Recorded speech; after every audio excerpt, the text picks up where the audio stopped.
السلام علیکم ورحمۃ اللہ وبرکاتہ۔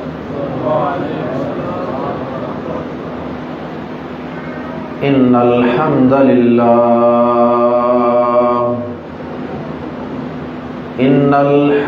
للہ والصلاة والسلام علی رسول اللہ اما بعد۔ اعوذ باللہ السمیع العلیم من الشیطان الرجیم من ہمزہ ونفخہ ونفثہ وَنَبْلُوكُمْ بِالشَّرِّ وَالْخَيْرِ وَإِلَيْنَا تُرْجَعُونَ۔ قابل احترام بھائیوں اور بیٹوں، اللہ رب العزت نے ہمیں اس زمین پہ ایک وقت مقررہ کے لیے بھیجا ہے۔ ہر انسان کی زندگی دوسرے سے مختلف ہے اور ہر انسان کے حالات بھی دوسرے انسان سے مختلف ہیں۔ اللہ رب العزت نے اس زمین کے اوپر حضرت انسان کی آزمائش دو طریقوں سے کی ہے، اور وہ انسان کی آزمائش کیوں نہ کرتا جبکہ اس نے انسان کو پیدا ہی امتحان اور آزمائش کے لیے کیا۔ الذی خلق الموت والحیاۃ لیبلوکم ایکم احسن عملا۔ اللہ پاک نے تو زندگی موت کا سلسلہ ہی یہ امتحان لینے کے لیے رکھا ہے کہ کون تم میں سے اچھے اور زیادہ اچھے اعمال کرتا ہے اور اسی طرح کون برے اعمال کرتا ہے۔ سورۃ الانبیاء کی آیت کریمہ آیت نمبر 25 آپ کے سامنے تلاوت کی ہے، وَنَبْلُوكُمْ بِالشَّرِّ وَالْخَيْرِ فِتْنَةً وَإِلَيْنَا تُرْجَعُونَ۔ ہم نے تمہاری آزمائش کرنی ہے، ہم تمہاری آزمائش کریں گے، ہم تمہیں امتحان میں ڈالیں گے، اچھے امتحان میں بھی، اچھائی کے ذریعے بھی اور برائی بیماری تنگ دستی کے ذریعے بھی۔ اچھائی برائی دونوں حالتوں میں ہم آپ کا امتحان لیں گے، اور یاد رکھنا کہ تم نے ہماری ہی طرف لوٹ کے آنا ہے۔ قابل احترام بھائیوں، یہ دنیا کی زندگی یہ دارالامتحان ہے۔ دارالامتحان ایگزامینیشن ہال صرف وہ کمرہ نہیں ہوتا جہاں پہ میٹرک کے، ایف اے کے، ایم اے، بی اے کے پیپر دیے جاتے ہیں، وہ بھی کمرہ امتحان ہوتا ہے، ایگزامینیشن ہال ہوتا ہے۔ 2-3 گھنٹے کا وہاں پہ پیپر سوالیہ پیپر، کوشچن پیپر دیا جاتا ہے، اور ایک مخصوص وقت ہوتا ہے، اس کے اندر آپ نے اپنی آنسر بک پہ، اپنی جوابی کاپی پہ سوالوں کے جواب لکھنے ہیں۔ بالکل اسی طرح یہ دنیا کی زندگی بھی دارالامتحان ہے، یہ آزمائش کا گھر ہے۔ آزمائش کا معنی بھی امتحان ہی ہوتا ہے، اور یہاں پر جو ہمارا نامہ اعمال ہے، وہ نامہ اعمال جو قیامت کے دن یا دائیں ہاتھ میں دیا جائے گا یا اللہ نہ کرے کسی کو بائیں ہاتھ میں دیا جائے گا۔ تو وہ نامہ اعمال جو ہمیں دیا جائے گا، وہ رزلٹ کارڈ جو ہمیں دیا جائے گا، دنیا کی زندگی کے اندر جو ہم ایک ایک دن، ایک ایک سال، ایک ایک لمحہ گزار رہے ہیں، جو بھی ہم اعمال کر رہے ہیں، یہ ہم اس نامہ اعمال، اس اپنے اعمال کی کتاب کے اوپر یہ نیکیاں یا بدیاں خود اپنے ہاتھ سے لکھ رہے ہیں. اس کتاب کا روزانہ آپ سمجھ لیں کہ ایک صفحہ ہم لکھ رہے ہیں. اب اس کتاب پہ نیکیاں بھی ہم لکھ رہے ہیں، برائیاں بھی لکھ رہے ہیں. بہرحال وہی کتاب کل قیامت کے دن نیکیوں اور برائیوں کا حساب و کتاب کر کے ہمارے ہاتھ میں تھما دی جائے گی. نیکیاں زیادہ نکل آئیں تو دائیں ہاتھ میں، اور اللہ نہ کرے اگر گناہ زیادہ نکلے تو بائیں ہاتھ میں تھما کر جہنم میں پھینک دیا جائے. اللہم لا تجعلنا منہم. تو یہ دنیا دار الامتحان ہے. اللہ رب العزت یہاں دو طریقوں سے انسان کا امتحان لیتے ہیں. کبھی تو اللہ رب العزت انسان کو نعمتوں کی فراوانیوں کے ساتھ آزماتے ہیں.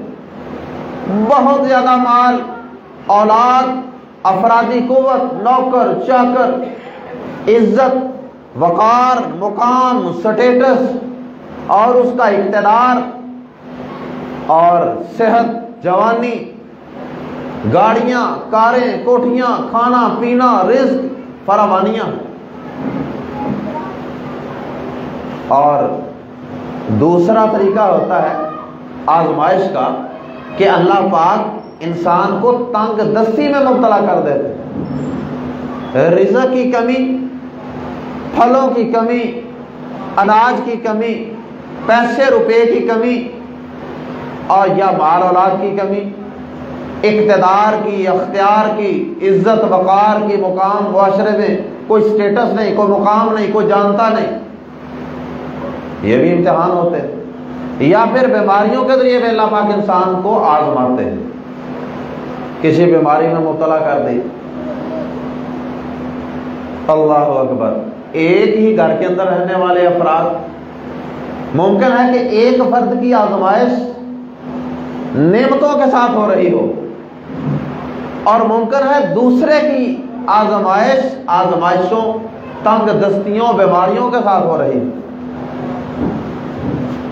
ایک ہی گلی کے اندر رہنے والے، ایک ہی ماں باپ کی اولاد، ایک بیٹا، فیکٹریاں، کارخانے، اولاد پڑھ لکھ گئی، کاروبار چل رہے ہیں، دوسرا بیچارہ 2 وقت کی روٹی سے تنگ ہوتا.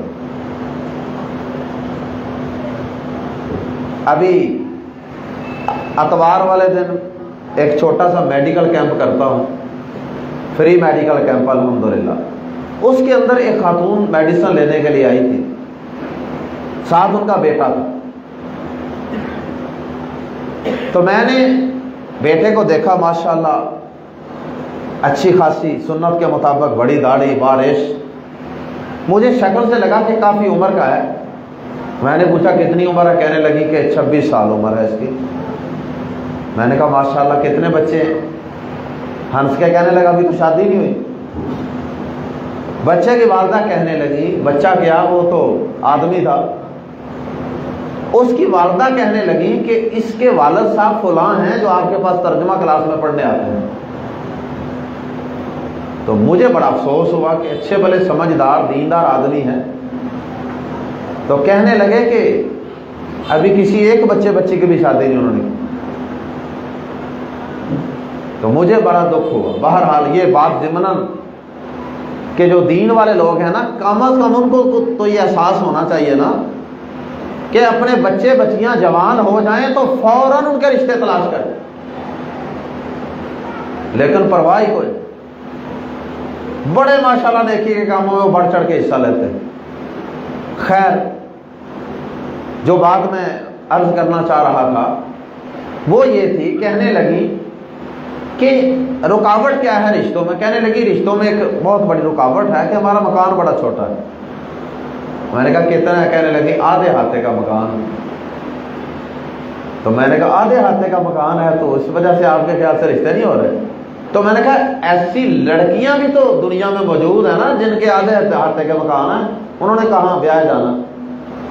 یہ آپ کی خام خیالی ہے کہ مکان آدھے ہاتھے کا. میں نے کہا جو کرائے پہ رہتے ہیں ان کی بھی شادیاں ہوتی ہیں. یہ جو جھونپڑیوں کے اندر رہتے ہیں ان کی شادیاں نہیں ہوتی. ان کے تو سب سے زیادہ بچے بھی ہوتے ہیں ماشاءاللہ. تو ساتھ انہوں نے ایک اور بات کہنے لگی کہ اس کے جو ابو ہیں نا بس ان کے ہی حالات ایسے ہیں، باقی اس کے چاچے تائے وہ کوئی لاہور ہوتا ہے کوئی باہر ہوتا ہے، بڑی موجیں لگی ہوئی ہیں۔ تو یہ ہاتھے کا مکان تھا، آدھا آتا وہ بھی ہم سے چھین کے لے گئے۔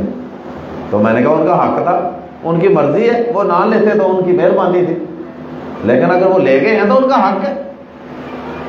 تو بہرحال میں نے یہ مثال اس لیے عرض کی کہ دیکھیں ایک ہی ماں باپ کی اولاد، لیکن ایک کو اللہ پاک نے اتنا دیا ہوا ہے کہ سنبھالا نہیں جا رہا، اور ایک کو اللہ پاک نے تنگ دستی، آدھے ہفتے کا مکان ہے، اتنے بچے ہیں، تو بیچارہ 2 وقت کی روٹی پوری کر رہا ہے۔ یہ اللہ پاک کے امتحان کے طریقے ہیں۔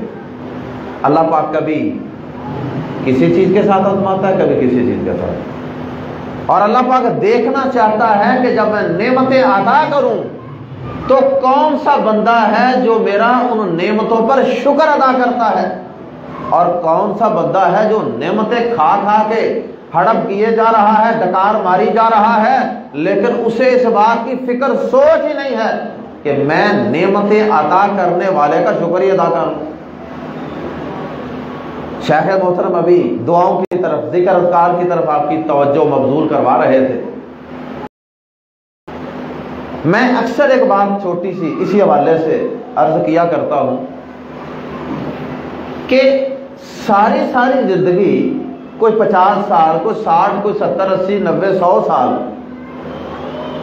دن میں 2 3 دفعہ تو کھانا کھاتے ہیں نا، درمیان میں بھی کچھ تھوڑا بہت منہ مارتے رہتے۔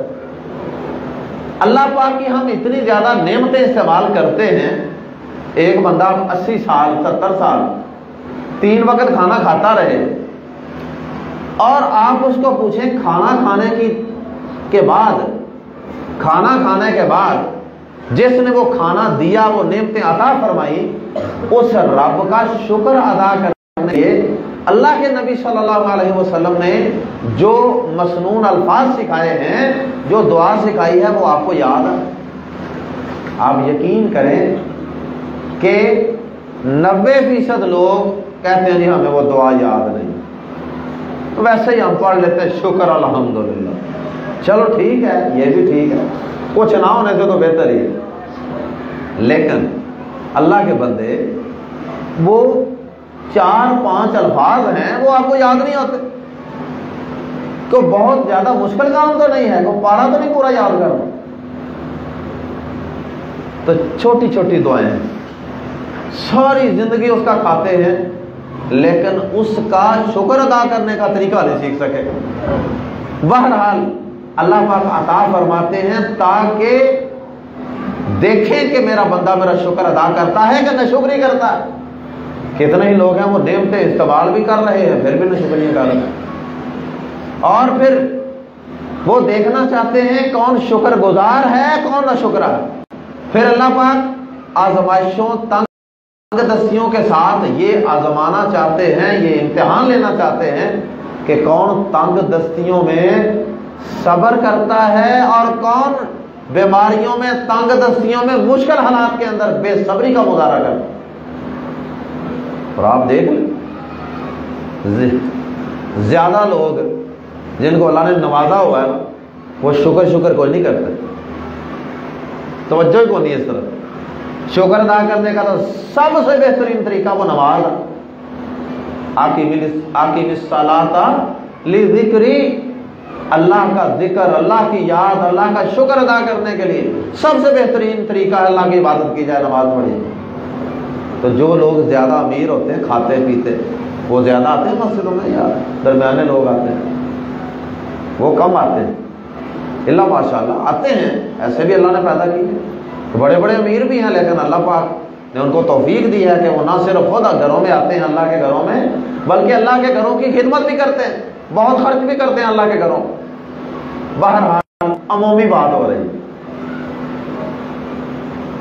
تو اللہ پاک انسان کی آزمائش کرتے ہیں۔ بنی اسرائیل کا قرآن مجید کے اندر بہت زیادہ تذکرہ ہے، موسیٰ علیہ السلام کی قوم کا۔ یعقوب علیہ السلام کی اولاد کے اندر بڑے پیغمبر ہوئے، ان کی جو آگے اولادیں تھیں. تو بنی اسرائیل کا تذکرہ قرآن مجید میں کئی مقامات پہ موجود ہے، سورۃ الاعراف میں بھی موجود ہے. اللہ پاک نے بنی اسرائیل کو بڑے فرعون کے ظلم و ستم کی چکیوں سے گزارا. کتنا ظلم کرتا تھا فرعون، اتنے لمبے عرصے کے لیے فرعون کی غلامی میں اللہ پاک نے بنی اسرائیل کو دے دی. کیا خیال ہے، اللہ پاک کوئی کمزور تھا؟ نعوذ باللہ. اللہ پاک فرعون کو پہلے نہیں غرق کر سکتا، اگر اس نے بعد میں غرق کر دیا دریا میں، پہلے نہیں غرق کر سکتا. اصل کیا تھا؟ آزمائش. وَنَبْلُوكُمْ بِالشَّرِّ وَالْخَيْرِ فِتْنَةً. تو اللہ پاک نے اتنی دیر کے لیے ان کے قیدی بنا کے رکھا، غلام بنا کے رکھا، لونڈیاں بنا کے رکھا. اور پھر وہ کیا کرتے تھے؟ یقتلون ابناءکم ویستحیون نساءکم. وہ تمہارے بچوں کو بے دردی سے قتل کرتا تھا اور تمہاری عورتوں کو زندہ چھوڑ دیتا تھا. آپ بتائیں، چھوٹی آزمائش، بچوں کو ذبح کر دیا جائے اور وہ بھی بے دردی سے. یہ بھی نہیں ہے کہ کسی ایسے طریقے سے مار دیا جائے کہ چلو تکلیف ہی نہ ہو بچے. وہ بے دردی کے ساتھ والدین کو تڑپا تڑپا کے مارتا ہوگا. تو یہ کتنی بڑی آزمائش ہوگی. اللہ پاک نے خود اس کو بڑی آزمائش کہا ہے. وَفِي ذَلِكُمْ بَلَاءٌ مِّن رَبِّكُمْ عَظِيمٌ. اس میں تمہارے رب کی طرف سے بہت بڑی آزمائش تھی. یہی بنی اسرائیل. بعد میں اللہ پاک نے مصیبتیں پریشانیاں دور کر دی. اللہ پاک نے فرعون کو اور آل فرعون کو غرق کر دی. وَأَغْرَقْنَا آلَ فِرْعَوْنَ. اور اللہ پاک نے بنی اسرائیل کو بحفاظت خیر و عافیت سے پانی کراس کروا دیا، پانی سے پار کروا دیا. اس کے بعد کیا ہوا؟ پھر اللہ پاک نے اس کے بعد بنی اسرائیل کو بعد میں بھی اور اس سے پہلے بھی اللہ پاک نے یعقوب علیہ السلام کی اولاد کو، بنی اسرائیل کو بادشاہتیں عطا فرمائیں. نبوت رسالت کتنا بڑا اعزاز ہے، کتنی بڑی پگ ہے جو اللہ پاک ان کے بنی اسرائیل کے لوگوں کے سروں پر سجاتے رہے. اور اتنے زیادہ پیغمبر بھی ان میں ہوئے، اور پھر اللہ پاک نے ان کو بادشاہتیں بھی عطا فرمائی. اور کئی ایسے پیغمبر رسول بھی ہوئے کہ جو نبی رسول بھی ہوتے تھے، بادشاہ بھی ہوتے تھے. تو آپ بتائیں، یہ بھی تو آزمائش ہی تھی نا. جب اللہ پاک نے بادشاہتیں عطا فرما دی، عزتیں، وقار، بلندیاں عطا فرما دی، یہ بھی آزمائش تھی. اور جب اللہ پاک نے تنگ دستیوں سے گزارا، فرعون کی قید میں رکھا، وہ بھی آزمائش تھی. دونوں طریقوں سے اللہ پاک نے آزمائش کی. ہمارے نبی پاک صلی اللہ علیہ وسلم کے دور میں صحابہ کرام مسلمان ہونے والے جو لوگ تھے، کیا ان کی آزمائش نہیں ہوئی؟ آزمائش ہوئی. اور اتنی آزمائش ہوئی کہ صحابی آگے کہتے ہیں اللہ کے نبی صلی اللہ علیہ وسلم یہ اتنا زیادہ ظلم کافر کر رہے ہیں، اتنا ظلم، ہم اتنے دب گئے ہیں. اللہ کے نبی صلی اللہ علیہ وسلم متی نصر اللہ، اللہ کی مدد کب آئے گی؟ نبی صلی اللہ علیہ وسلم بیت اللہ کے ساتھ ٹیک لگا کے آرام سے تشریف فرما رہے. آپ نے جب یہ بات سنی، جلد بازی سنی، آپ ٹیک لگا کے آرام سے بیٹھے تھے، سیدھے ہو کے بیٹھ گئے اور آپ کا چہرہ مبارک سرخ ہو گیا، غصے میں آ گئے. آپ نے فرمایا کہ تمہیں پتہ نہیں، تم سے پہلے لوگوں کے اوپر اتنی اتنی آزمائشیں اور امتحان آئے کہ ان میں سے کسی شخص کو لوہے کی کنگھی کے ساتھ اس کے جسم کا گوشت چیر کے رکھ دیا جاتا. اور پھر پہلی امتوں میں سے بعض لوگوں کو ظالموں، جابروں نے، کافروں نے، اللہ کے دشمنوں نے ایمان والوں کو زمین میں گاڑ کر، مٹی کے اندر گڑھا کھود کے پورا جسم اس میں گاڑ کے تھوڑا سا جسم باہر رہنے دیا اور پھر آرے کے ساتھ چیر کر ان کے جسم کے 2 ٹکڑے کر دیے. فرمایا اتنی اتنی آزمائشیں ہوئی تم سے پہلے اور تم ابھی سے جلد بازی کا مظاہرہ کر رہے ہو. تو اللہ پاک نے پھر آیت بھی نازل فرما دیا، الا ان نصر اللہ قریب، آگاہ ہو جاؤ، اللہ کی مدد بس آیا ہی چاہتی ہے. یہ تو تمہاری آزمائش کا پیریڈ گزر رہا ہے، تمہارے امتحان کا ایک طریقہ گزر رہا ہے۔ اور پھر ترمذی شریف میں حدیث ہے، صحابہ کرام کہتے ہیں کہ اللہ کے نبی صلی اللہ علیہ وسلم کے دور کے اندر ہمیں تنگ دستیوں، مصیبتوں، تکلیفوں کے ساتھ آزمایا گیا، اور ہم ان آزمائشوں کے اندر اللہ کی توفیق سے پورے اترے، ڈٹے رہے، دعوت و تبلیغ کے میدانوں میں بھی اور جہاد کے محاذوں پر بھی ہم ڈٹے رہے۔ کہتے ہیں بعد میں پھر آپ کے دنیا سے تشریف لے جانے کے بعد اللہ پاک نے آہستہ آہستہ ہمیں مال و دولت کی فراوانی عطا کرنا شروع کیا، اور کہتے ہیں کہ پھر یعنی اب آزمائش کا دوسرا پیریڈ شروع ہو گیا، دوسرا انداز۔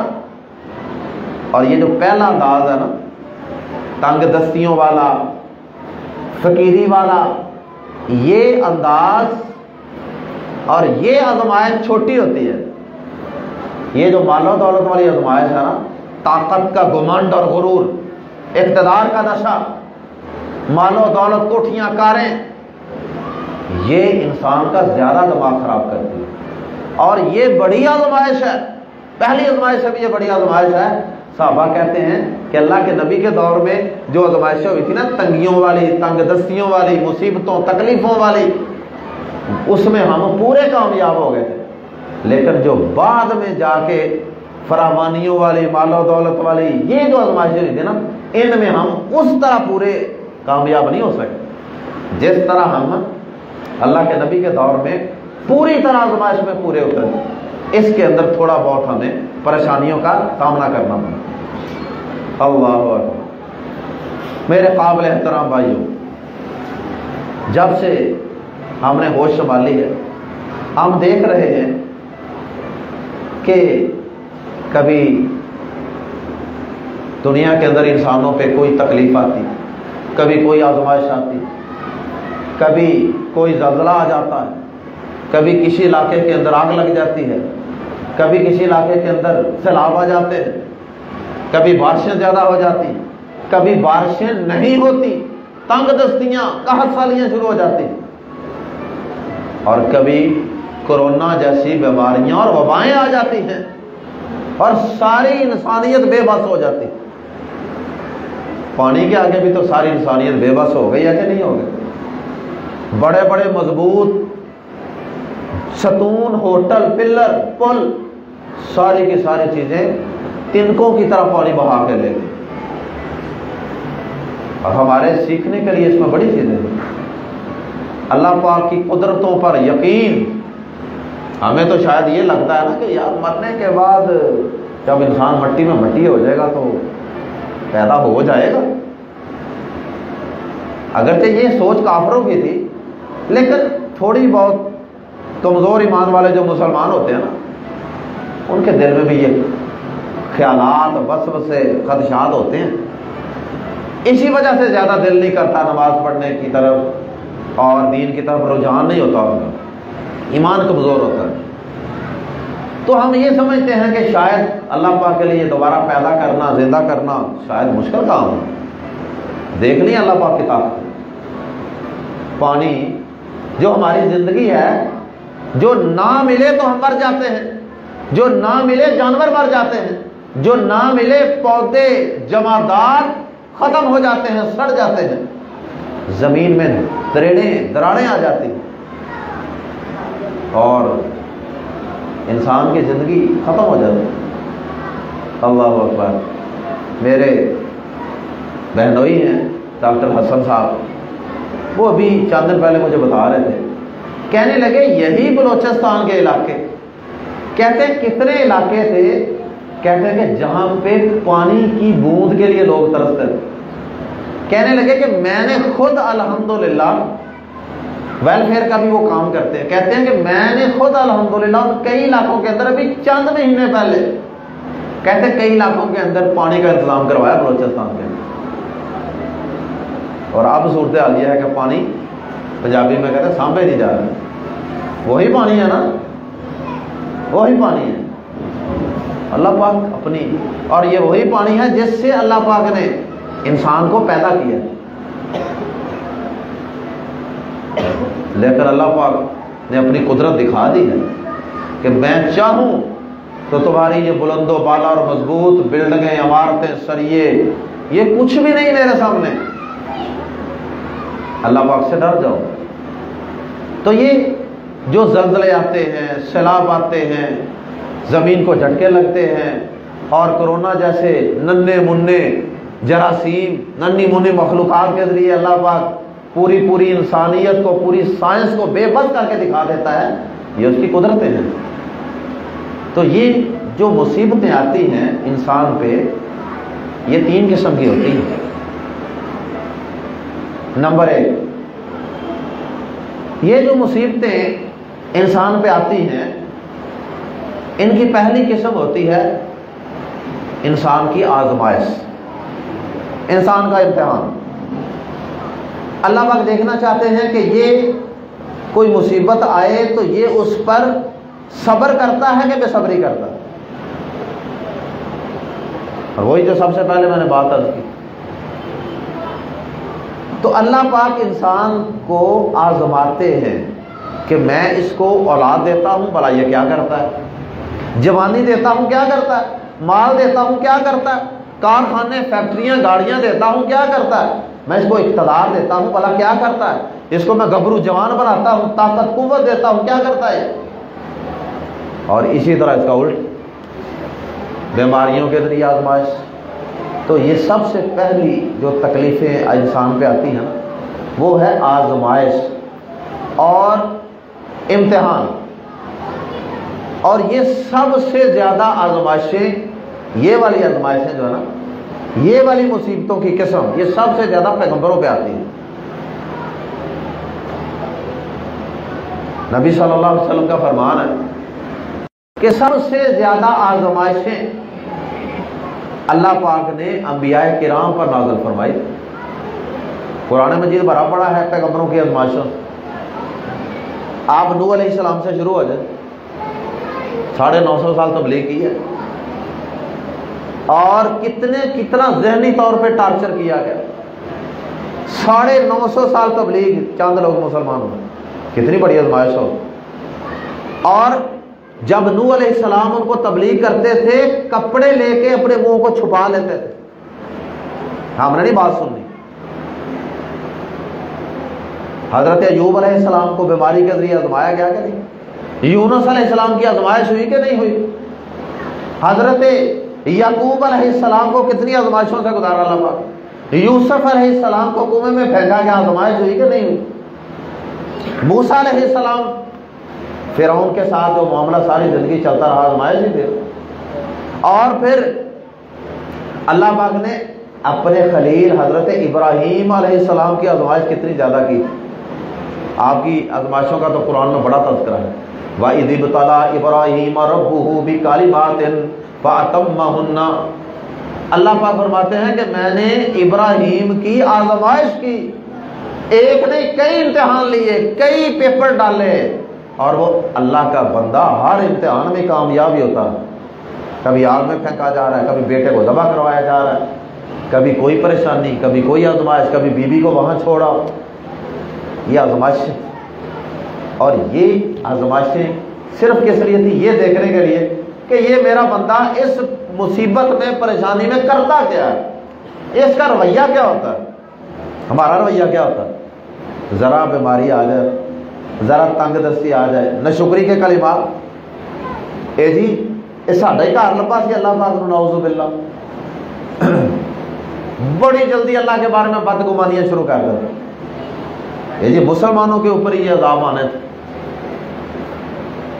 تو پہلی قسم جو ہے وہ آزمائش ہوتی ہے جو زیادہ تر اللہ کے ولیوں پہ، نبیوں پہ، نیک لوگوں پہ آتی ہے، اور اس کے ذریعے اللہ پاک ان کے، جب وہ صبر و شکر کرتے ہیں، استقامت کا مظاہرہ کرتے ہیں، اللہ ان کے درجات کو بلند کر دیتا ہے۔ اور پھر اللہ اکبر، دوسری قسم آزمائش، دوسری قسم ہوتی ہے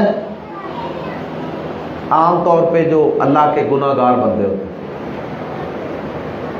اللہ پاک ان کو تنبیہ کرتے ہیں، ان کو تھوڑی سی اللہ پاک کھچ لگاتے ہیں وارننگ ہوتی ہے، وارننگ کہ یہ میرا بندہ ہے تو ایمان والا، مجھے مانتا تو ہے، آخرت پر یقین تو ہے، نماز نماز بھی پڑھ لیتا ہے، لیکن یہ میری نافرمانیاں بھی بڑی کرتا ہے، یہ مال بھی ہڑپ کر لیتا ہے، یہ غیبتیں بھی کرتا ہے، یہ جھوٹ بول کر مال بھی بیچتا ہے، یہ لوگوں کو کاروبار کرتے ہوئے دھوکہ بھی بڑھا دیتا ہے، اور اسی طرح بہت سے گناہ۔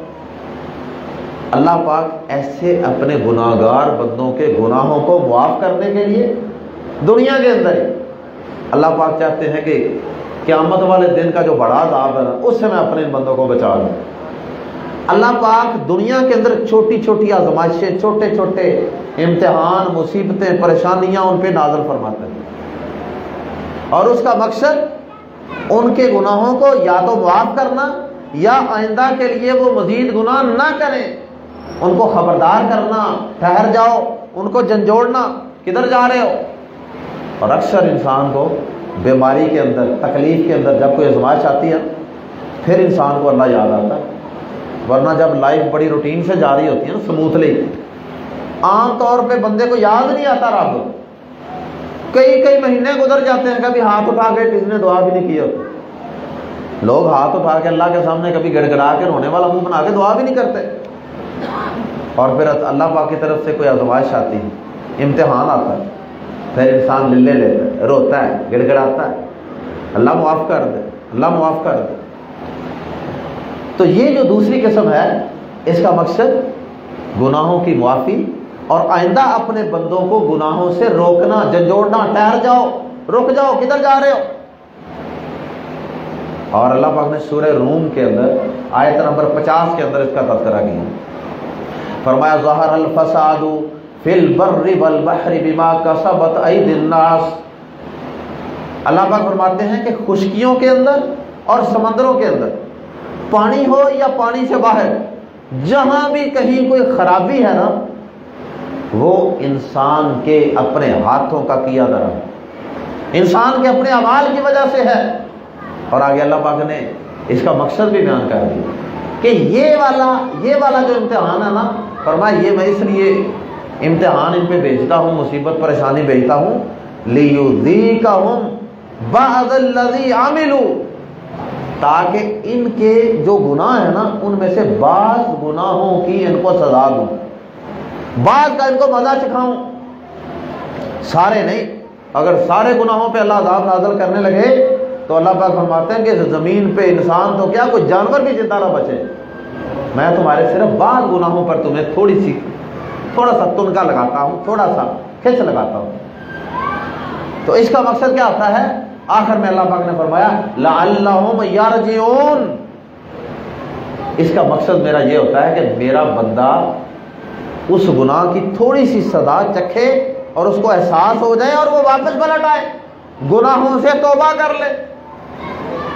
اور یہی بات اللہ پاک نے سورہ شورا کے اندر، سورہ سجدہ وغیرہ کے اندر بھی بیان کی، اور وہاں اللہ پاک نے مزید وضاحت فرمائی کہ اس بڑے دن کے عذاب سے پہلے ہم ان پہ چھوٹے چھوٹے عذاب بھیجتے ہیں تاکہ یہ سدھر جائیں، تاکہ یہ پلٹ آئیں، تاکہ یہ اصلاح کر لیں۔ تو یہ دوسری قسم عام طور پہ، پہلی قسم نبیوں پہ، ولیوں پہ، تہجد گزاروں پہ، نیک لوگوں پہ آتی ہے، پہلی قسم ان کے درجات بلند کرنے کے۔ اور دوسری قسم عام طور پہ آتی ہے جو ہوتے تو اللہ کے مومن بندے ہیں، مسلمان ہیں، لیکن گناہ گار ہوتے ہیں، خطا کار ہوتے ہیں، غفلت کی زندگی گزار رہے ہوتے ہیں، اللہ پاک ان کو تھوڑا سا کھینچتا ہے۔ اب جو عقل مند انسان ہوتا ہے وہ اس وارننگ کو، وہ اس الارم کو سمجھ جاتا ہے اور توبہ کر لیتا ہے، گناہ چھوڑ دیتا ہے، وہ اپنے گریبان میں جانتا ہے کہ میں دیکھوں میں کہاں کہاں لا کے نافرمانیاں کر رہا ہوں۔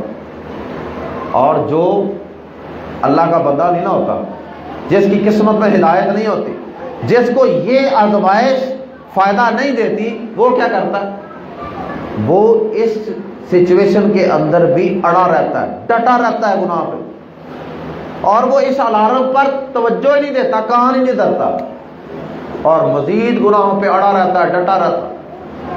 تو پھر اس کا دل اور سخت ہو جاتا ہے، اور سخت ہو جاتا ہے۔ ایک وقت آتا ہے کہ پھر وہ اس کیٹیگری سے نکل ہی جاتا ہے، پھر وہ تیسری کیٹیگری میں داخل ہو جاتا ہے۔ تیسری قسم کیا ہے عذاب کی؟ تیسری اور آخری قسم مصیبتوں پریشانیوں کے آنے کی تیسری قسم ہوتی ہے جو اللہ پاک کے نافرمان، باغی، سرکش، کافر، مشرک، ظالم، جابر قسم کے جو بڑے بڑے اللہ کے دشمن ہوتے ہیں، یہ قسم عام طور پہ ان لوگوں پر بھیجی جاتی ہے۔ اور اس آزمائش کا، اس مصیبت کا، اس عذاب کا مقصد کیا ہوتا ہے؟ ان بندوں کو دنیا کے اندر بھی ان کے گناہوں کی سزا دینا، اور سزا دے کے ان کو گناہوں سے پاک کرنا مقصد نہیں ہوتا، ان کو سزا دے کر گناہوں سے پیچھے کھینچنا مقصود نہیں ہوتا، بلکہ وہ سمن بکمن عمیٌ ہوتے ہیں، ان کی ہدایت کی کوئی صورت نہیں ہوتی۔ تو اب ان کو اللہ پاک دنیا کے اندر بعض اوقات تباہ و برباد کر دیتے، جیسے قوم عاد، قوم سمود ہے، اور اسی طرح شعیب علیہ السلام کی قوم تھی، اصحاب الایکہ، بڑی قومیں ہیں۔ تو یہ بڑی بڑی جو قومیں تھیں، اور اسی طرح نبی صلی اللہ علیہ وسلم کے اندر، آپ کے دور کے اندر، آپ کی حیات طیبہ میں جو بڑے بڑے سرداران قریش تھے، ابو جہل، ابو لہب وغیرہ، اور وہ جو بدر کے کنویں کے اندر 70 ان کے سردار ہلاک ہوئے تھے، یہ سارے یہ تیسری قسم والے لوگ ہیں جو بڑے بڑے جابر، باغی، سرکش، اللہ کے نافرمان۔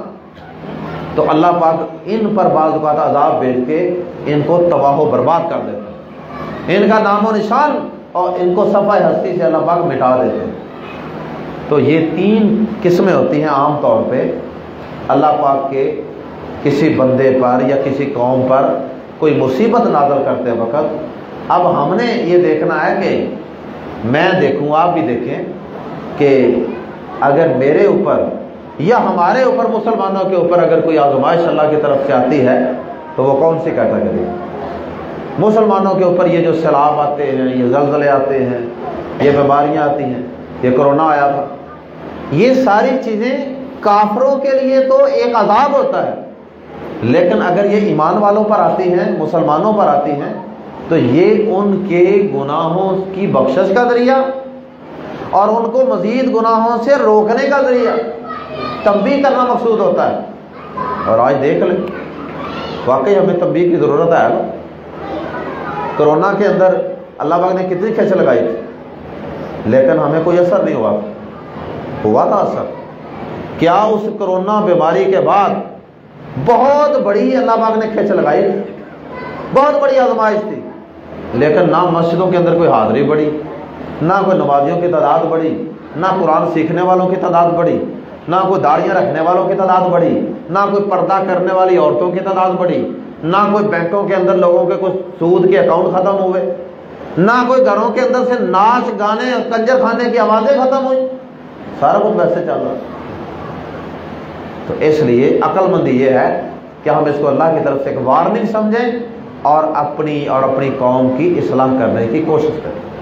اللہ ہم سب کو اپنے غصے سے، ناراضی سے اور اپنے عذابوں سے، آزمائشوں سے اللہ محفوظ رکھے، اور اگر آزمائش آ جائے تو اللہ پھر ہمیں اس آزمائش میں ثابت قدمی عطا فرمائے۔